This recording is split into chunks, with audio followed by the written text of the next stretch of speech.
लवकरच वैशाख पौर्णिमा येत आहे बघा. असे म्हणतात आता वैशाख पौर्णिमा हा वैशाख महिन्यातील वैशाख स्नान करण्याचा शेवटचा दिवस असेल. तर बघा असे म्हणतात की स्वतः देवदेवता आणि स्वतः श्री भगवान विष्णू आपल्याला धर्तीवर येऊन पवित्र करत असतात. त्यामुळे या दिवशी स्नान करणं हे खूप महत्त्वाचं मानलं जातं. आणि बघा याच दिवशी पुष्करणी योग लागून येत आहे बघा. एकादशीच्या दुसऱ्या दिवशीपासून त्रयोदशी, चतुर्दशी आणि पौर्णिमा हे 3 दिवस म्हणजे पुष्करणी योग म्हणून ओळखला जातो. तर बघा ज्याप्रमाणे आपण एखाद्या सरोवरात म्हणजे ज्या ठिकाणी कमळ पुष्प असतात असं सरोवर, त्या ठिकाणी आपण जेव्हा स्नान करतो तेव्हा आपलं पूर्ण तन म्हणजे आपलं शरीर स्वच्छ होतं, पवित्र होतं. त्याचप्रमाणे या 3 दिवसात जर आपण सकाळी लवकर उठून सूर्योदयाच्या आधी आपण जेव्हा स्नान करतो तेव्हा आपण पवित्र होत असतो आणि देवदेवता स्वतः श्रीकृष्ण भगवान, स्वतः श्री विष्णू भगवंत आपल्याला पवित्र करत असतात. त्यामुळे वैशाख स्नानाचे खूप महत्त्व सांगण्यात आलेले आहे आपल्या पुराणांमध्ये. बघा 3 दिवस जरी तुम्हाला नाही जमलं स्नान करायचं लवकर उठून, तरी पौर्णिमेच्या दिवशी हे वैशाख स्नान लवकर उठून नक्की करा.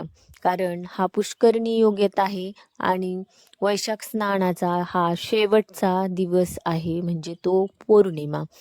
तर बघा पौर्णिमेच्या दिवशी आपल्याला पितृतर्पण करायचं आहे. त्यानंतर आपल्याला विष्णू सहस्त्रनामाचा पाठ करायचा आहे. त्याचनंतर आपल्याला गीतेचा 7वा अध्याय कोणत्याही गीतेचा पाठ कोणताही केला तरी, कोणताही अध्याय घेतला तरी चालेल. पण 7व्या अध्यायाचं जास्त महत्त्व असतं कारण ते पितरांना समर्पित असा गीतेचा 7वा अध्याय आहे. त्याचनंतर आपल्याला भागवताचं पाठ जमला तर करायचं आहे. बघा सगळ्यात महत्त्वाचं आहे विष्णू सहस्त्रनाम. आता विष्णू सहस्त्रनाम केल्याने असे म्हणतात ह्या जगातील सगळे पुण्य आपल्याला मिळतात जेव्हा आपण विष्णू सहस्त्रनाम या पुष्करणी योगामध्ये करतो.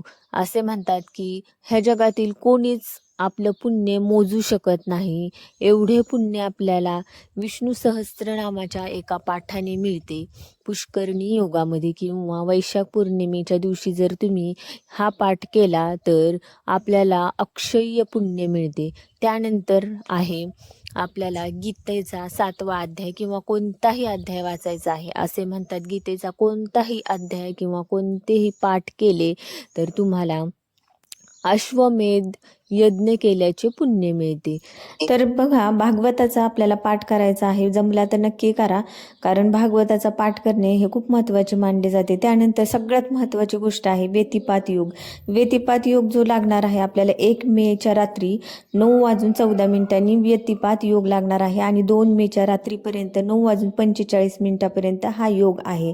तर बघा व्यतिपात योगामध्ये ना जेवढा आपण दान पुण्यकर्म करू किंवा जप करू, जेवढा काही साधना अनुष्ठान तप काय असेल ते करू, त्याच्यामध्ये आपल्याला अक्षय पुण्य मिळते म्हणजे ते डबल होते. त्यामुळे व्यतिपात योगात ह्या गोष्टी चांगल्या गोष्टी करायच्या आहेत, पवित्र गोष्टी करायच्या आहेत आणि जे शुभ काम असतात ते आपल्याला टाळायचे आहेत. व्यतिपात योगात कोणत्याही प्रकारचे लग्न समारंभ किंवा कोणत्याही प्रकारचे मुंडन वगैरे करत नाहीत. गृहप्रवेश निषिद्ध मानला जातो. त्यामुळे व्यतिपात योगात चांगली कामं शुभ कामं करायची नाहीत, सगळ्यात महत्त्वाचं आहे.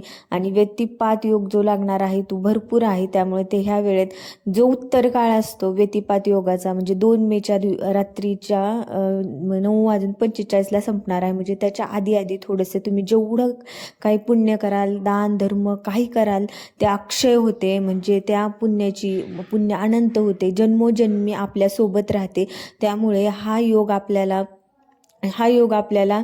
नष्ट करायचा नाही आहे, त्याचा लाभ पूर्णपणे घ्यायचा आहे.